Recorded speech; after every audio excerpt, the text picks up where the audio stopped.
déversons-nous le flot des abondantes eaux de ton pardon. Viens inonder nos vies, restaure-nous, guéris ton Église.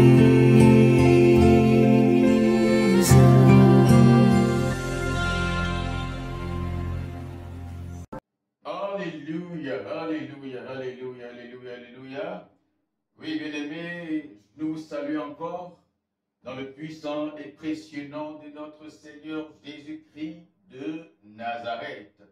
Je suis le pasteur, votre serviteur, Nieba Hervé de Dieu. Toujours un plaisir de partager avec vous, c'est vrai, un message, mais nous aimerions parler et nous parlons de révélation du Seigneur. Alléluia. Il est bien que je vous rappelle que les choses que nous partageons avec vous ne sont pas des enseignements, des paroles, n'est-ce pas, que nous avons reçues à une école biblique. Alléluia. Nous aimons bien parler de cela pour amener les jeunes serviteurs de Dieu à comprendre que lorsqu'on dit que Dieu nous a appelés, à travers notre ministère et à travers ce que nous disons, nous devons apporter la preuve. Alléluia. C'est ce que nous disons qui démontre que vraiment Dieu nous a appelés. C'est ce que nous disons, ce qui sort de nous, qui démontre que effectivement nous sommes serviteurs de Dieu et que Dieu nous a parlé. Alléluia. Par conséquent, ce que nous disons, ce ne sont pas des choses que quelqu'un nous a dit. Alléluia.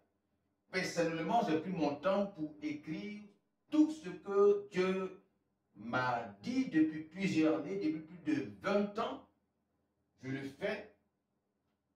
Par conséquent, je n'ai pas trop prêché ce que j'ai dit hier. Je précise que ce que nous disons aujourd'hui, ce n'est pas quelqu'un qui nous l'a dit. Par conséquent, c'est Dieu lui-même qui nous l'a révélé. C'est bien de le dire parce que souvent, on a l'impression que des gens vont écouter sur Internet, ils écoutent quelqu'un et ils disent que Dieu les a appelés et ils viennent que répéter. Non, nous on ne répète pas. Nous pouvons vous apporter ce que nous appelons une bibliothèque où il y a plus de 3000 sujets que nous avons écrits. Mais toutes ces choses-là, nous les avons entendues de Dieu et nous défendons à travers notre ministère, le ministère de la restauration de l'Église pour le réveil et le retour du Seigneur Jésus-Christ. Tel est notre appel et notre ministère. Et donc, il est bien de le préciser. Il est bien de préciser que ce que nous disons, c'est Dieu qui nous l'a dit. Par conséquent, nous sommes en train de défendre ce que Dieu nous a dit. Et aujourd'hui, Dieu nous a parlé sur plusieurs sujets, n'est-ce pas? Aujourd'hui, nous continuons, n'est-ce pas, sur notre sujet principal. Nous introduisons toujours notre sujet principal, n'est-ce pas, qui est l'approche logique et scientifique du récit de Moïse. Sinon, exactement, l'approche logique et scientifique de la création, selon le récit de Moïse dans la Bible. Nous disons que ce que Moïse a dit, n'est-ce pas, ce ne sont pas des choses spirituelles, n'est-ce pas? Parce que pour nous, Dieu n'est pas spirituel. Il est bien de comprendre ça. Dieu n'est pas spirituel. Dieu est esprit, n'est-ce pas? Dieu est esprit, il n'est pas spirituel. Et donc, c'est le Dieu esprit qui a fait la terre, qui est elle, physique. Dieu esprit ne fait pas seulement les choses spirituelles. Dieu esprit fait des choses spirituelles. Mais Dieu esprit n'est pas un Dieu spirituel. Alléluia. Dieu vivra dans l'éternité, dans son éternité. version future. Car l'éternité, Dieu est déjà dans l'éternité. N'est-ce pas? Mais à la fin de toutes choses, nous rentrerons encore dans la dimension de l'éternité de Dieu au futur des hommes. Alléluia. Voilà. Parce que Dieu n'a pas le temps, Dieu n'a pas le passé, présent et futur. C'est nous, n'est-ce pas, qui avons un passé, un présent et futur. Par conséquent, lorsque ce monde, conformément à la parole de Dieu, sera détruit, Dieu va créer de nouveaux cieux, n'est-ce pas, et une nouvelle terre. La nouvelle Jérusalem va descendre et Dieu va vivre éternellement ici-bas, sur terre, avec nous. Dieu n'a pas un problème de lieu. Dit non, il est esprit, donc il va vivre dans le spirituel. Non, Dieu est esprit et c'est étant esprit qu'il a créé le monde physique. La poussière, la terre, les eaux physiques, là, c'est lui qui a créé, il a créé notre corps physique, etc. Il nous a dessiné, n'est-ce pas, dans le Dieu esprit qui a fait ces choses. Il est bien que nous comprenions et que l'homme, n'est-ce pas, aujourd'hui, est déchu. Il n'a plus une maîtrise des réalités dans laquelle nous sommes. Donc nous sommes dans à peu près aujourd'hui. La parole de Dieu vient pour restaurer, pour restituer, n'est-ce pas, les vérités vraies, pour ne pas faire plus d'assement. Alléluia. Alors, notre thème général, l'approche logique et scientifique du récit de Moïse, pour démontrer qu'en réalité, le récit de Moïse, il est scientifique. Ok? Et pour parler également, non seulement aux scientifiques, mais aussi à l'Église, afin que nous puissions restituer la vérité de Dieu. Vous voyez? Voilà. Nous voulons également ajouter que, en ce qui concerne l'Église et les religieux, en guillemets, les chrétiens, il est bien de savoir que la Bible n'est pas seulement un livre spirituel. La Bible est donc une bibliothèque. Ceux qui ont nommé la Bible l'ont appelée Bible, qui veut dire bibliothèque. Par conséquent, dans la bibliothèque, il y a beaucoup de livres. Donc, la Bible qui est là, qui est une bibliothèque, lorsqu'on ouvre la bibliothèque, non, lorsqu'on rentre dans la bibliothèque, nous avons plusieurs livres, n'est-ce pas? Et les livres là ont plusieurs sujets. Par conséquent, la Bible n'est pas que des sujets spirituels. Donc, nous sommes rentrés dans la bibliothèque et nous avons cherché dans le compartiment des livres scientifiques et nous avons tiré un livre scientifique. Donc, le livre scientifique que nous avons tiré, n'est-ce pas, parle de la création. Là-bas, ce n'est pas une question de foi, là-bas, c'est une question scientifique. Voilà.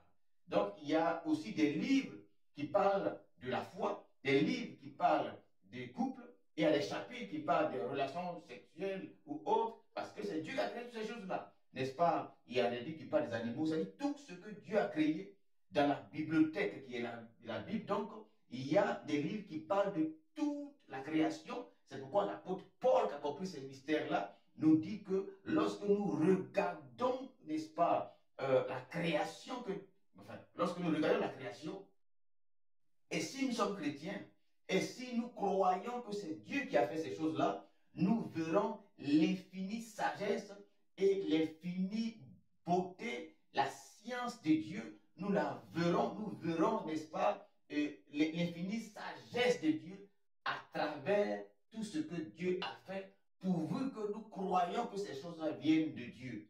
Car ceux qui ont fait ces travaux ou ces recherches, ces découvertes, qui n'ont pas glorifié Dieu comme il est réellement, ceux-là seront punis parce qu'à travers les découvertes, nous nous rapprochons de la science de Dieu et donc nous nous rapprochons de la sagesse de Dieu. Alléluia. Également, nos frères scientifiques, nous allons leur démontrer qu'en réalité, tous les travaux qu'ils font, ils le font sur la base de la parole de Dieu. Surtout dans le domaine, dans tous les domaines, bien entendu, parce que nous croyons que c'est Dieu qui a fait toutes les sciences et que la Bible est la mère même des sciences. C'est ce que nous allons démontrer. Et en ce qui concerne la cosmologie et autres, il y a des pères dans la communauté scientifique qui ont travaillé et il il y a un grand nombre, n'est-ce pas, qui ont fait des découvertes en réalité bibliques, mais seulement, ils n'ont pas dit aux autres que les découvertes que nous avons faites, nous avons vu ces choses-là dans la Bible. Et par rapport à ce travail-là, nous avons découvert que, effectivement, il y a des travaux scientifiques révélés, confirmés, approuvés, éprouvés aujourd'hui, dont la source est dans la Bible. Alors, la source est dans la Bible. Par exemple, le Big Bang, la source est de la Bible, parce que aussi, leurs auteurs sont des religieux, prêtres et pasteurs. Mais seulement, dans leur histoire, dans leur biographie et dans leur histoire, on ne voit pas la partie ou le moment où ils ont dit aux autres que ce qu'ils ont découvert venait de la Bible et nous devons restaurer cela. Alléluia. Aussi concernant nos frères chrétiens, surtout les pasteurs, certains me posent la question de savoir, mais ce sujet ou ce thème que tu développes, quel est l'intérêt? Plusieurs pasteurs m'ont dit, posent la question de savoir quel est l'intérêt. Et donc, quand on me pose cette question, ça me gêne énormément.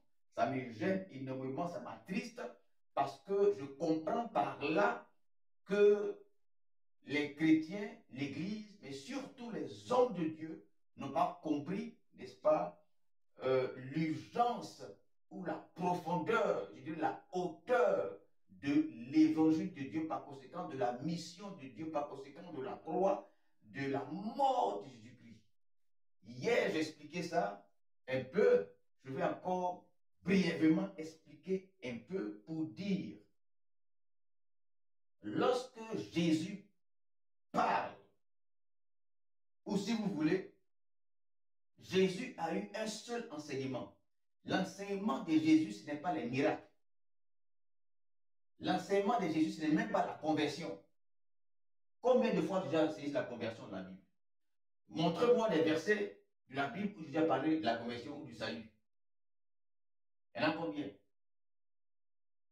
Quand Jésus prêchait, quand Jésus enseignait, il disait quoi? Jésus avait généralement, un seul sujet. Le sujet de prédilection de Jésus, son sujet principal, il est un, le royaume de Dieu. Jésus a dit une chose. Cherchez le royaume de Dieu. Pourquoi? Parce que, en réalité, tout le monde ne peut pas entrer dans le royaume de Dieu, même tous les chrétiens. Pour entrer, n'est-ce pas, pour se convertir, il faut que quelqu'un te présente Jésus, te prêche Jésus. Et lorsqu'il te prêche Jésus, si tu acceptes, si tu es convaincu et que tu acceptes, tu dis oui, j'accepte. Par conséquent, tu deviens alors chrétien, ok? Et là, c'est une chose. Là, c'est une chose. Maintenant, rentrer dans le royaume de Dieu, la Bible dit de chercher. Et si vous regardez dans la Bible, le passage où Jésus nous dit dans Matthieu 6, 33, verset 33, cherchez le royaume de Dieu, Jésus ne parle pas aux païens, aux scribes, aux pharisiens, Jésus parle à ses disciples. Et donc c'est quand tu as dit, oui Seigneur, je veux t'accepter, que maintenant là, il faut chercher le royaume de Dieu. Il dit chercher, c'est écrit, il dit chercher le royaume de Dieu. Donc c'est le chrétien qui cherche le royaume de Dieu. Moi je ne peux pas venir te dire, voici c'est comme ça, voici le royaume de Dieu, quand il va, tu rentres ici et puis il y a une route là, et la voie principale, ça mène là-bas au trône de Dieu. Je ne peux pas. Mais chaque chrétien a pour devoir de chercher le royaume de Dieu. Maintenant, si l'amour du royaume de Dieu n'est pas dans ton cœur, tu vas le chercher comment? Chacun de nous cherche ce que son cœur lui impose, ce que son cœur lui dit, ce que son âme recherche. Donc si toi tu recherches l'argent, alors tu vas jeûner, prier, tu as vu ta vie chrétienne pour l'argent. Si tu cherches les femmes, ce sera la même chose. Si tu cherches la prospérité ou bien aller en Europe, ce sera la même chose. Or, Jésus voudrait que nous puissions, nous tous les chrétiens, puissions rechercher le royaume de Dieu. Plus de 10 ans après ma conversion, lorsque ce passage m'a frappé l'esprit, le Seigneur me l'a dit. Le royaume de Dieu, chacun de vous le cherche. Et alors, je commençais à demander à tous mes frères que je pouvais trouver, avec qui je discutais, de me dire ce qu'était le royaume de Dieu. Mais personne, même les pasteurs, personne ne pouvait me dire, le royaume de Dieu, le voici. Et voici, pour expliquer. C'était me disait, si tu as Jésus, tu es le royaume de Dieu. Et Jésus, c'est le royaume de Dieu. Mais ceux à qui Jésus parlait là, c'est Jésus même qui parle aux gens. Et il a dit, Jésus, le royaume de Dieu. On dit Jésus, c'est le royaume de Dieu. Il dit non, si tu as Jésus, c'est le royaume de Dieu. Okay. Mais Jésus lui-même, donc vous dites qu'il est le royaume de Dieu, il dit à ceux qui sont convertis, n'est-ce pas? Souvent c'est le salut. Bon, Jésus lui-même dit à ceux qui ont le salut, cherchez le royaume de Dieu. Est-ce que le royaume de Dieu, c'est le salut qu'ils ont? Est-ce que c'est Jésus? Ou c'est quelque chose d'autre? Le royaume de Dieu, c'est quelque chose d'autre. Vous voyez? Le royaume de Dieu, c'est un environnement. C'est un lieu, c'est un monde qu'on ne voit pas, mais dans lequel nous sommes censés être. Voilà. Paul pouvait être sur terre et Paul pouvait dire, je suis assis à la droite, ou bien je suis en Christ. Or, il est parmi nous. Le royaume de Dieu, c'est une réalité de vie spirituelle dans laquelle nous sommes, étant ici. Ici, c'est le monde physique. Jésus dit, mon royaume n'est pas de ce monde. Vous voyez? Et il est venu nous chercher pour que nous puissions aller dans son royaume.